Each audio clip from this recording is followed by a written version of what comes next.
조선 중기에 반이원이라는 사람이 있었어요. 이 사람은 엄청난 효자였습니다.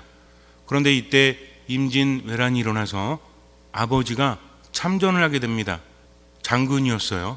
그리고 전사를 합니다. 아들은 너무나 슬퍼했습니다. 아버지를 묘지에 모시고 3년 동안 심요 생활을 합니다. 요즘에는 없지만 옛날에는 부모님이 돌아가시면 어떻게 했습니까? 그 앞에 운막을 짓고 3년 동안 심요살이를 했죠. 그리고 집으로 돌아옵니다. 그런데 홀로 남겨져 있던 어머니가 병에 드신 거예요. 그동안 어머니를 돌봐드리지 못했기 때문에 돌아가신 아버지를 위해서 3년간 심요살이 했는데 이제는 어머니가 몸져 누우셨습니다. 90이 넘으신 노모였다고 해요. 진찰을 한 의원들은 이제는 글렀다라고 말합니다. 워낙 노쇠하셨고 병도 드셨기 때문에 이제는 마지막을 준비해라.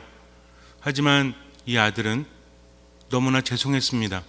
아버지를 보내드리느라고 3년 동안 심요살이에서 왔는데 어머니가 죽게 생겼으니 마음이 얼마나 아프겠어요? 그래서 정성스럽게 기도를 합니다. 어느 날 밤 꿈에 신선이 나타납니다. 이렇게 말해요. 너의 효심이 지극해서 너의 어머니를 살릴 수 있는 방법을 알려주겠다. 대룡산에 밤이 깊었을 때 올라가면 중턱에 세 구의 시신이 있을 거다. 그 중에 한 구 시신의 머리를 잘라서 가지고 와서 고아서 어머니에게 드리면 어머니가 나을 것이다 라고 말합니다. 고민합니다. 아무리 죽은 사람이라지만 어떻게 사람의 머리를 자를 수 있을까? 그러나 어머니를 위해서는 할 수밖에 없죠. 야심한 밤이 되었을 때 산으로 갑니다. 중턱으로 올라가는데 어디선가 부엉이 소리, 여우 소리 들립니다. 무섭죠? 한밤중에 산에 간다는 것은 쉬운 것이 아닙니다. 더군다나 지금 뭐하러 가요? 시신의 머리를 자르러 가는 거죠. 그러나 어머니를 위해서라면 못할 것이 없습니다.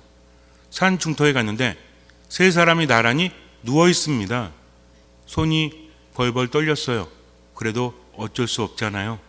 한 시신의 머리를 자릅니다. 그리고 보자기에 싸서 집으로 돌아오는데 뒤에서 쫓아오는 것 같은 거예요. 너무나 무서웠습니다. 하지만 멈출 수 없어요. 집에 돌아오자마자 준비된 소단에 머리를 넣습니다. 그리고 장작불을 지펴요. 방에 들어가서 벌벌 떱니다. 어느 정도 시간이 흘렀을 때 다시 부엌으로 가서 그 물을 떠서 어머니에게 드립니다. 그 물을 마신 어머니는 조금씩 좋아졌어요. 그리고 아침이 되니까 아주 말짱해졌습니다. 너무나 신기하죠? 근데 이제는 문제는 뭡니까? 머리를 잘라서 고았으니 나머지를 처리해야 되잖아요. 다음날 아침에 부엌에 가서 소뚜껑을 열어봤더니 사람의 머리가 아닌 산삼이 들어있는 거예요. 그의 효심에 감동한 신령님이 그렇게 살려주었다고 합니다. 그냥 산삼을 줄 것이지, 그죠? 꼭 이렇게 시험을 합니다. 그런데 그의 겨울에 어머니가 어느 날 이런 말을 하는 거예요. 얘야, 내가 죽을 때가 다 되어서 그런지 딸기가 먹고 싶구나. 한겨울에 딸기라니, 엄동설안에 딸기라니 말이 됩니까? 요즘에는 한겨울에도 딸기 먹죠? 어디 가면 돼? 대룡산에? 마트 가면 돼요. 그러나 조선시대에는 그러지 아니했습니다. 어머니가 딸기가 드시고 싶다니 아들은 나설 수밖에 없죠. 산을 헤맵니다. 눈이 엄청나게 와서 발이 푹푹 들어가요. 거의 무릎 이상이 눈에 빠질 정도로 많이 왔습니다. 그래도 산을 헤매요. 기약은 없는 거죠. 아무리 헤매도 딸기가 나올 리가 있겠습니까? 산딸기가 있나 없나. 그때 나온 딸기는 어떤 딸기예요? 미친 딸기죠. 한겨울에 무슨 딸기가 나오겠습니까? 그래도 어머니를 위해서 산을 헤맵니다. 지성이면 감천이라는 말이 있어요. 딸기를 발견합니다. 말도 안 되지만 또 하늘의 감동이 아니라 효심에 감동한 하늘이 딸기를 줬나 봐요. 딸기를 품에 안고 돌아오는데 앞에 누가 버티고 서 있어요. 산군이라 불리는 존재입니다. 호랑이죠. 이것이 웬 말입니까? 호랑이라니 이제는 큰일 났구나. 한겨울에 먹을 것이 없어서 이제 호랑이가 나를 잡아먹겠구나 라는 생각을 합니다. 그런데 호랑이가 다가오더니 엎드려요. 그리고 등에 타라는 식으로 신용을 합니다. 탔죠. 호랑이는 바람처럼 달려서 그의 집에 데려다 줍니다. 그래서 어머니에게 딸기를 봉양할 수 있었다는 이야기가 춘천 효자동에서 전해지고 있죠. 그래서 지금도 가면 어때요? 효자거리라고 있어가지고 거기에 반이원을 상징하는 어떤 조각물이 있어요. 산삼을 들고 있습니다. 옆에는 호랑이가 함께 있다는 거죠. 그의 효심이 너무나 지극해서 이 사실이 알려지게 됩니다. 그 다음엔가 어머니가 돌아가세요. 또 심요살이를 합니다. 이 이야기가 궁궐에까지 전해져서 당시의 임금이었던 선조는 그에게 많은 상과 효자문을 내려주었다고 합니다. 그래서 지금 가면 효자문인가 이런 것들이 서 있다고 해요. 참 대단하지 않습니까? 요즘에는 효자들이 별로 없죠? 왜 별로 없어요? 엄마들이 안 아파서, 아버지들이 안 아프셔가지고. 제 생각에는 그래요. 겨울에도 딸기가 나와서 그래요. 제철에 딸기가 안 나오면. 농담이에요, 농담. 농담하는데도 안 웃어. 그냥 이렇게 뭐 이렇게 삶이 힘든지. 세상 사람들은 뭐라고 합니까? 웃어야 복이 온다라고 하죠. 그러나 우리는 그냥 복 받으려고 막연하게 웃는 것이 아니라 하느님을 신뢰하기 때문에 지금 웃을 수 있다는 거죠. 그래서 우리는 웃으면 복이 오는 것이 아니라 감사하는 사람은 하느님께로부터 복을 받을 수 있습니다.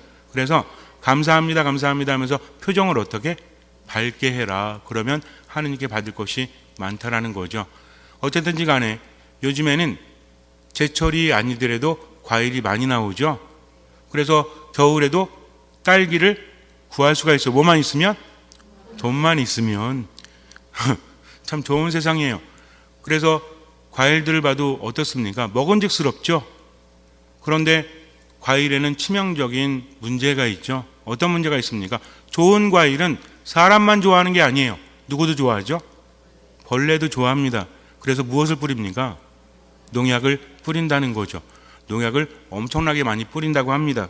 살균제, 살충제 이런 것들을 뿌리는데 보통 과일이 어느 정도 연그렀을 때 빛을 차단해서 감싸준다고 합니다. 그러면 과일이 고르게 자란대요. 문제는 뭐예요? 모양은 좋지만 햇빛이 들이쬐야만 농약이 녹을 수 있는데 그런 과정을 생략해버리니까 겉으로 볼 때는 좋지만 뭐가 잔뜩 묻어 있는 거예요? 농약이 잔뜩 묻어 있다고 합니다. 딸기는 수분이 많죠. 그래서 쉽게 짓무른다고 합니다. 90% 이상이 수분이라고 합니다. 수분이 많이 들어있으면 부패가 쉽게 되니까 부패를 막기 위해서 또 뭘 뿌리는 거예요? 수분 억제제를 뿌려준대요. 특히 비닐하우스에서 재배하는 경우에는 자연 상태보다 병균과 해충이 번식하기 더 쉽다고 합니다. 그래서 농약을 엄청나게 많이 뿌린대요. 요즘에는 거의 다 밭딸기가 아니라 노지 딸기가 아니라 비닐하우스 딸기죠. 우리 먹을 때마다 어떻게 돼요? 잘 씻어 먹어야 돼요. 포도는 다이센이라는 농약을 5월, 7월 사이에 열흘 간격으로 뿌린다고 합니다. 수박은 단맛을 내기 위해서 설탕물을 주입하기도 한다죠. 방부제라든지 농약이라든지 이런 것들이 들어가면 맛이 좋을까요? 맛을 좋게 또 뭔가를 뿌릴 수 있죠. 맛은 좋아도 뭐가 안 좋아요? 몸에 무지하게 안 좋다고 합니다. 귤 있죠, 귤. 귤은 덜 익었을 때 따잖아요. 그래서 색깔이 어떻습니까? 약간 하얗고 막 그렇죠. 어떻게 만들어줘야 돼요? 노랗게 만들어줘야 합니다. 그래서 카바이트를 쓴다고 합니다. 거기에다가 왁스를 매긴대요. 그래서 여러분들 귤 살 때 손에 문대 보세요. 뭐가 노란 게 묻어나면 이건 10중 8구 왁스예요. 그냥 이게 귤물이 아닙니다. 무슨 얘기인지 아시겠죠? 그런 거를 먹으면 맛은 어떨지 모르겠지만 몸은 망가질 수밖에 없다는 거죠. 보기 좋은 떡이 맛도 좋다는 말은 떡에 관한 말 같아요. 과일은 그렇지가 않은 것 같습니다. 그래서 여름에 비싼 가격으로 팔기 위해서 오랫동안 보관하기 위해서 그렇게 한다는 거죠. 외국에서 오는 바나나도 마찬가지죠. 배를 타고 오는 동안 썩죠. 그래서 어떻게 해요? 농약을 엄청나게 뿌린다고 합니다. 그래서 잘 씻어 먹어야 돼요. 어디 씻으라고 그러죠? 식초에 씻어서 먹어라 라고 말을 합니다. 어쨌든지 간에 윤이 나고 반짝반짝거리고 보기에는 좋지만 몸에는 안 좋은 것들 어떻게 해야 될까요? 가장 좋은 방법은 제철에 먹는 겁니다. 뭐든지 마찬가지입니다. 사람도 생긴 대로 살아야만 행복할 수 있는 거고 귤도 제철에 나와야 한다는 거죠. 사과도 마찬가지고 딸기도 마찬가지입니다. 그리고 이런 과일은 위험하다고 합니다. 지나치게 색깔이 진한 것, 포도송이 알맹이들은 잘 익은 것도 있고 덜 익은 것도 있어야 자연스러운데 모두 짙은 보라색이면 착색제로 물들인 것이다. 전체가 다 먹음직스럽게 보라색이면 착색제가 들어갔다는 거죠. 그래서 어떤 거는 잘 됐지만 어떤 거는 잘 안 되는 게 좋다고 합니다. 모두가 비슷하게 엉그렸다면 이거는 분명히 문제가 있다는 거죠. 두 번째는 아무리 오래 두어도 마르거나 상하지 않는 것, 이것도 피해야 된다고 해요. 과일이 너무나 좋아가지고 오랫동안 있는데도 안 상해. 좋은 게 아닙니다. 뭘 많이 쳤다는 얘기죠? 농약을 많이 쳤다는 거죠. 지나치게 광택이 나는 것. 우리는 이쁜 거 좋아하죠? 반짝거리는 거 좋아하죠? 너무 이쁜 거 좋아했다가 큰일 날 수 있다는 것을 알아야 돼요. 이럴 때는 왁스하고 방부제 처리를 했을 확률이 크다라고 합니다. 그 다음에 향이 적고 과육이 흐느늘한데 단맛이 강한 거. 볼 때는 단맛이 별로 없는 것 같은데 먹어보니 단맛이 강해. 이건 뭡니까? 감미료를 쓴 것으로 보면 된다라고 합니다. 그 다음에 말린 과일도 조심해야 된대요. 왜냐하면 말리는 과정에서 색깔을 보존하고 상하지 않게 하기 위해서 거의 방부제, 보존제 등을 첨가하기 때문이라고 합니다. 수송 과정의 약품 처리, 이건 알고 있죠. 오랜 시간 수송하기 위해서는 농약을 쳐야 한다. 그런데도 싱싱하다. 문제가 있다는 거죠. 한 달 동안 배 타고 왔는데 우리도 한 달 동안 배 타면 어떻게 될 것 같아요? 파김치 됩니다. 근데 바나나는 생생해. 뭔 얘기예요? 농약을 엄청나게 쳤다는 거죠. 수확 후에 약품 처리를 한다고 합니다. 수확한 다음에 출하하기 직전에 뿌리는 농약, 포스트 하비스트라는 것이 그 농약인데요. 이게 문제라고 합니다. 외국에서 수입된 밀, 옥수수, 감자, 오렌지, 그레이프 프루트, 레몬, 체리, 바나나, 파인애플 등의 농산물에는 많은 양의 포스트 하비스트가 뿌려졌다고 보면 크게 틀리지 않는다고 합니다. 오늘 제가 여러분에게 농약 강의를 하려고 하는 게 아닙니다. 이렇게 과일도 겉으로 볼 때는 아름답고 멀쩡해도 그럴수록 위험할 수 있다. 그래서 정작 중요한 것은 그 과일이 가지고 있는 정체성이죠. 과일은 인간에게 무엇을 줘야 됩니까? 좋은 맛과 비타민 그리고 양분을 줘야 되는데 겉으로는 멀쩡해요. 하지만 인간을 죽이는 것이 되면 안 된다는 거죠. 그래서 어떻게 해야 된다? 제철 과일을 먹는 것이 가장 좋다. 그리고 약간 못생긴 과일. 그리고 가끔 그러잖아요. 뭐 먹고 있는데 거기에 벌레 먹은 거 있죠? 이건 뭐예요? 마음껏 드셔도 돼요. 왜? 벌레도 농약이 있으면 살지 못하기 때문입니다. 기분은 좀 약간 안 좋을지 모르겠지만 그것은 믿을 수 있다는 거죠. 겉으로는 못생길 수 있어요. 그리고 과일 보면 울퉁불퉁한 거 있죠? 이런 것도 뭐예요? 이것도 믿을만 하다라는 거죠. 그래서 과일은 제철이요. 또 사람은 생긴 대로 살아야 된다. 나는 원래 생긴 게 있다고요. 내 성질머리는 이거야. 이게 아닙니다. 우리는 어떻게 생겼죠? 하느님의 모상대로 생겼다는 거죠. 하느님의 모상은 무엇입니까? 하느님은 선하신 분이에요. 하느님은 완전하신 분이에요. 하느님은 베푸시는 분입니다. 우리도 마찬가지예요. 하느님의 모상이라는 것은 겉모습을 말하는 것이 아니라 내 안에 있는 양심대로 살아가야 하는 것을 말하기 때문입니다. 세상을 살아가면서 우린 많은 것들을 갖기를 바라죠. 그렇지 않아요? 분명히 머리로는 알고 있는데 마음은 그렇지가 않아요. 더 많이 갖고 싶어요. 하지만 세상을 살아가면서 필요한 것은 얼마만큼이다? 먹을 만큼만 있으면 된다는 거죠. 입을 만큼만 있으면 돼요. 그리고 자거나 생활할 만큼만 소유하면 된다는 겁니다. 그런데도 우리는 어떻습니까? 자꾸만 생존 본능 때문에 예전에도 말씀드렸지만 원래 옛날에는 인간이 살아가기에 적합하지 않았죠. 수명도 짧았습니다. 그래서 60만 돼도 어때요? 옛날에 회갑이다. 그래서 잔치했죠. 요즘에 60에 잔치하면 어떻게 되죠? 욕먹죠. 한참 젊은데 무슨, 특히 오리본당에서 60이면 아가지 아가. 그렇지 않습니까? 그래서 그런 잔치 하지 않아요. 옛날에는 오래 사셨기 때문에. 그래서 60 넘으면 호상입니다. 호상. 호상이 뭐예요? 호랑이한테 잡혀 죽는 거? 그렇지 않죠. 악상과 호상이 있잖아요. 그래서 정말 천수를 누리고, 천수까지는 모르겠지만 그래도 오래 살다 가셨다 그래가지고 막 웃잖아요. 요즘에 60 넘어가지고 돌아가셨는데 웃으면 호로자식이죠. 바뀌었기 때문에 그래요. 그러나 인간은 어쩔 수 없이 생존 본능이 있다. 그래서 자꾸만 살려고 한다. 살려면 필요한 게 뭐죠? 위험을 피해야 됩니다. 그래서 우리는 불안과 두려움을 느끼는 거라고 했죠. 이것은 살기 위한 전략입니다. 본능적인 거죠. 두 번째 뭡니까? 어떤 외부에 커다란 위협이 없다고 할지라도 인간은 어떻게 해야 살죠? 먹어야 살잖아요. 그러니까 어떻게 하고 싶어? 자꾸만 먹고 싶지. 먹고 나서도 어떻게 하고 싶어요? 쟁겨놓고 싶죠. 왜? 안 먹으면 죽기 때문에 그래요. 근데 세상이 변했잖아요. 지금 못 먹어서 죽어요? 그렇지 않습니다. 그럼에도 불구하고 자꾸만 어떻게 해요? 먹으려고 하죠. 가지려고 하죠. 이것이 어떻게 확장됩니까? 소유욕으로 확장이 된다는 겁니다. 즉 내가 세상을 살아가면서 자꾸만 더 가지려고 하고 자꾸만 더 차지하려고 한다면 이것은 무엇이다? 원시시대에 머물러 있는 생존 욕구가 강한 거다. 이 욕구는 자꾸만 우리를 집어삼켜요. 그래서 우리는 생각하고 묵상해야 합니다. 인간은 동물과는 좀 다르다고 했죠? 조금 달라요? 많이 달라요?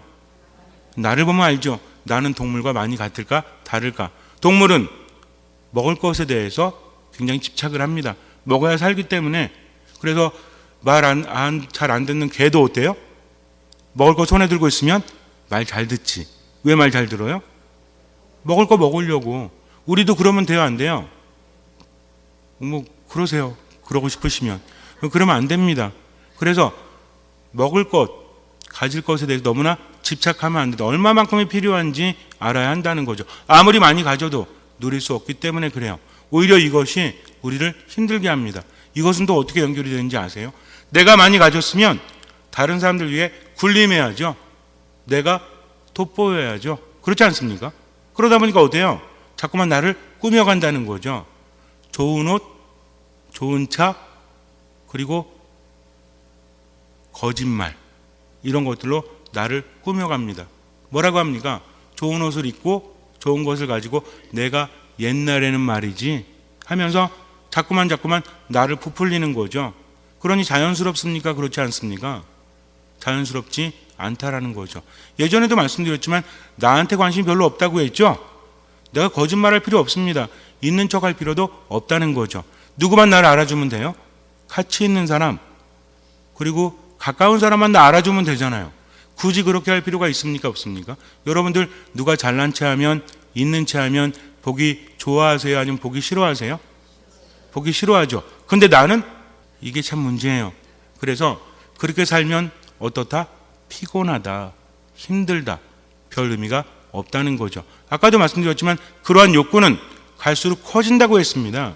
처음에는 요 정도 돋보이면 되는데 그 다음에 어때요? 사람들이 알아주지 않으니까 어떻게 합니까? 더 많이 가지려고 하고 더 많이 돋보이려고 하고 점점 외양에만 신경을 쓴다는 거죠. 눈에 보이는 것에만 신경을 쓰게 됩니다. 그럴수록 내적인 것은 어떻게 돼요? 점점 사라지고 공허함이 커지는 거죠. 그래서 안에서 허기를 느끼니까, 공허함을 느끼니까 행복하지 않습니다. 감정이 어떻게 되는지 아세요? 여러분들 유리 멘탈이라고 들어보셨어요? 멘탈이 완전히 유리가 됩니다. 그래가지고 조금만 힘든 거 있거나 누가 부정적인 말을 하면 견디질 못해요. 내 안에 있는 것이 폭발하기 때문에 인정받지 못하니까. 그러니까 어떻게 합니까? 결국 인정받지 못하니까 처음에는 나를 부풀려서 인정받고 싶어 했지만 그게 안 되니까 어떻게 합니까? 다른 사람에 대한 공격으로 가죠. 시기하고 질투하고 분노하고 막말하고 욕하고 중상모략하고 힘들게 합니다. 그러면서 파괴적인 삶을 살아갈 수밖에 없다는 거죠. 이게 어디서 나왔어요? 다? 집착, 소유 이런 것들에 빠져드니까 그렇게 된다는 겁니다. 얼마나 피곤합니까? 자신도 피곤하고 다른 사람도 힘들게 하는 거죠. 겉으로 볼 때는 번지르하지만 그러나 제철 과일이 아닌 것에 농약이 많이 들어가 있는 것처럼 마찬가지라는 거죠. 사람도 나무와 같아서 뭘 보면 알 수 있다? 열매를 보면 알 수 있다는 거죠. 열매를 잘 봐야 돼요. 겉만 보면 안 됩니다. 열매는 사람을 살려야 돼요. 그런데 결국은 사람을 죽인다면 그 사람의 삶은 행복한 삶이 아니고 다른 사람을 죽이는 삶이다. 이런 거라는 겁니다. 예수님 말씀하십니다. 율법학자나 바리사이들이 하나님을 믿는 척하고 신실한 척하지만 양의 탈을 쓰고 있지만 속에는 무엇이 있다? 개걸든 이리가 있다라고 합니다. 개걸든 이리는 뭐예요? 결국 순한 양의 모습을 하고 있지만 목적은 무엇입니까? 잡아 먹는 거죠. 회칠한 무덤이라고 하십니다. 겉으로 볼 때는 어때요? 아름답게 꾸며져 있지만 안에는 무엇이 있다? 죽은 뼈가 있다는 거죠. 이것을 우리는 볼 줄 알아야 됩니다. 두 번째로는 내 자신은 어디에 속하는지 아는 것도 중요하다는 거죠. 나는 어떤 열매를 맺고 있습니까? 난 이런 거 바라고 저런 거 바랍니다. 사람들에게 인정받기 바래요. 이런 마음은 자연스러운 거고 괜찮은 거예요. 문제는 무엇입니까? 내가 맺는 열매가, 내가 하는 말들이, 내가 하는 행동이, 내가 살아가는 것이 사람을 살리느냐 죽이느냐, 이것을 나도 알아야 한다는 거죠. 그런데 나로 하여금 사람을 살리지 못하게 하는 것은 무엇 때문이다? 우린 누구나 좋은 나무가 되고 싶어 해요. 좋은 열매를 맺고 싶어 해요. 그런데도 그렇게 안 되죠? 무엇 때문입니까? 내 안에 있는 욕심 때문이에요. 내 안에 있는 소유 때문이에요. 내 안에 있는 고집 때문입니다. 그렇기 때문에 좋은 나무가 되기 위해서는 어떻게 해야 된다? 내 스스로는 불가능합니다. 우린 답을 알고 있죠? 어떻게 하면 돼요? 내 안에 머물러라. 예수님께서 말씀하십니다. 내 아버지는 농부이시오, 나는 포도나무라고 하셨잖아요. 그래서 가지가 나무에 붙어 있다면 열매는 가지에서 맺어지기 때문입니다. 즉 그분 안에 머물라는 거죠. 예수님 뭐라고 하십니까? 나에게 배워라. 내 멍에를 메고 나에게 배워라. 나를 따라오너라. 그리고 뭐라고 하십니까? 너희는 서로 사랑하여라. 즉 예수님 안에 머문다는 것은 그분의 말씀을 듣고 그것을 실천하는 겁니다. 그러면서 자꾸만 노력하는 거죠. 예수님 말씀이 내 안에 오게 되면 하느님의 말씀은 살아있다라고 했죠. 힘이 있다라고 했습니다. 그러니 힘들 때면 말씀을 부여잡고 괴로울 때도 말씀을 받아들이고 어떤 마음으로? 듣는 마음으로 살아가는 겁니다. 그러다 보니까 어때요? 또 우리는 말씀만 듣는 게 아니라 어디 참여하죠? 이 거룩한 미사에 참여합니다. 나를 먹는 사람은 나로 말미암아 살 것이다. 우리는 우리의 힘으로 살아가는 것이 아니라 그분의 힘으로 살아간다는 거죠. 그러면서 그분을 받아 먹고 마시고 또 말씀을 내 안에 간직하면서 그분의 뜻대로 실천하다 보니까 점점 어때요? 더 많은 것들을 체험하고 깨닫고 배우게 됩니다. 어떤 것이 좋은 건지 아니까 그것을 실천하죠. 그래서 행복합니다. 하느님 감사합니다. 어디 가든 하느님 감사합니다 하면서 어때요? 행복과 만족을 느끼는 거죠. 만족을 느끼니까 어때요? 베풀어줍니다. 우리 안에 있는 소유욕은 없앨 수 없어요. 아무리 애를 써도 없앨 수 없습니다. 그런데 이것을 우리가 이기는 방법이 있어요. 그게 뭐예요? 감사하는 거죠. 여러분도 한번 생각해 보세요. 내가 선행을 베풀 때, 뭔가를 베풀어 줄 때, 또는 좋은 일을 할 때 좀 갈등 상황이 있죠? 이때 잠깐 멈추고요. 하느님 감사합니다. 5번만 해보세요. 그러면 한결 쉬워집니다. 뭔가 아까울 때 있죠? 이럴 때도 어때요? 딱 눈 감고 하느님 감사합니다. 하느님 감사합니다. 그렇다고 맨날 술집에 가가지고 내가 내야지. 하느님 감사합니다. 이거란 얘기가 아니에요. 무슨 얘기인지 아시겠죠? 백화점 가가지고 아유 옷을 사야 되는데 더럽게 비싸네. 아유 이거 아까운데 잠깐만. 하느님 감사합니다. 하느님 감사. 이거란 얘기가 아닙니다. 뭐 해라? 베풀어라. 그래야만 나도 행복할 수 있기 때문이고 그래야만 좋은 열매를 맺는 나무가 될 수 있기 때문입니다. 잠시 눈을 감으세요. 과일도 제철에 먹어야 되죠. 겉모습은 번지르르 해도 그것은 사람을 살리는 것이 아니기 때문에 그래요. 우리도 마찬가지입니다. 아무리 많이 갖는다고 할지라도요. 순간에 행복할지 몰라요. 그러나 계속해서 불행을 느낄 수밖에 없죠. 내 안에 있는 양심이 외초되기 때문입니다. 그러니 좋은 열매를 맺기 위해서 일단은 내 자신의 한계를 인정해야 돼요. 아무리 잘 살고 싶어도 소유에 대한 내 집착은 나를 힘들게 하기 때문입니다. 그 집착은, 그 마음은 점점 커져서 나를 죽이고 다른 사람을 죽여요. 결국 스스로도 행복하지 않습니다. 그러니 겸손되이 듣는 마음으로 살아가세요. 하느님 안에 머무십시오. 말씀을 듣고 최대한 실천하세요. 성체성사 안에 머무르세요. 그리고 늘 하느님께 감사하면서 감사할 거리를 찾아가면서 살아가세요. 말과 행동으로, 생각으로 사람을 살리십시오. 주님께서는 그 믿음을 보시고 우리 삶에 놀라운 기적을 일으켜 주실 것입니다. 아멘.